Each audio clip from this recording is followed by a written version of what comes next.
A new study shows the majority of parents who are saving up for their child's education aren't saving nearly enough. Financial advisor Adam Bruno joins us this morning with what the study reveals and how you can start saving for your child's future. So, Adam, I'm afraid to ask almost, how much do most families already have saved and how much do they need to save? Well, Chris, you know, that's a great question. I think the answer is always going to be not enough. Right, because yeah. life happens. I think as parents, we all have dreams. I have dreams of being a little thinner, having a little more hair on my head. And of course, every parent dreams of sending their kids to college. But the problem is that we just don't start in time most of the time. And there's always things you can do. Number one being, put yourself first, save that 10%, even though life happens in Little League and ballet and all that fun stuff, you know, you have to put yourself first and pay yourself 10% first. Okay, so you have to start early, but we're talking you need to have $25,000. Most people just have 10. So how do you bridge that gap? Well, you know, there's a couple different tools that help you get to that point. One of them would be a 529 plan, where it's very easy to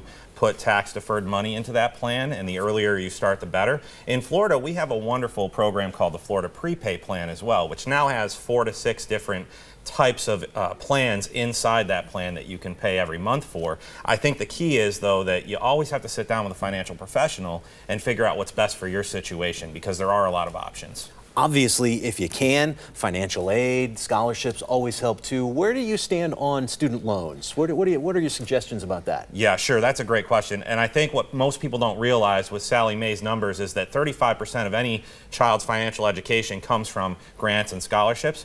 When it comes to student loans, a lot of people think that it's just a necessity. It really isn't. Sometimes it's just a question of doing a job or a student working while in college. And sometimes it's, you know, I think we don't even realize that kids, when they come out of college, they're pushed so hard to actually go to college. Sometimes they don't even realize what they want to do yet, right? So there's nothing wrong with the less expensive route of a community school or getting those core credits out of the way first. So. Yeah, absolutely, especially if you don't know what you want to do. Absolutely. All right, so my next question for you is one that kind of makes me cringe thinking about a little bit. What about dipping into retirement savings to pay for college? Is that a smart idea? You know, Chris, you always ask me those questions that are like a double-edged sword, right? I think that the answer to that question is it really depends on how much the parent has in their retirement savings. But on average, dipping into retirement savings to pay for college can usually set the client back about 10 years. Right. So it's very dangerous as a proposition. But again, there's a room for that in every situation if you know what to look for. Yeah, I guess pros and cons in each. Adam, thank you very much. As always, very good advice.